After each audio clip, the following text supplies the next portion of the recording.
To add an image or text to a date, first, simply tap on the date. A window will pop up. Click either Add Image or Add Text. After selecting Add Image, you'll be prompted to choose an image from your photo collection. You may also edit the photo's cropping, zoom, and effects at this stage. Once you're satisfied, tap Done at the bottom right. Voila! Your image should appear on your calendar. Tap on Add Text and you'll be brought to the Edit Text screen. Here you can type anything you wish and then style your text using the Style icon. Tap Style. Now you can adjust the text font, size, color, and positioning.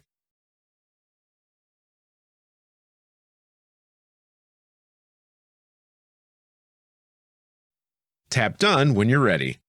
Now you can make any day in your calendar a special day.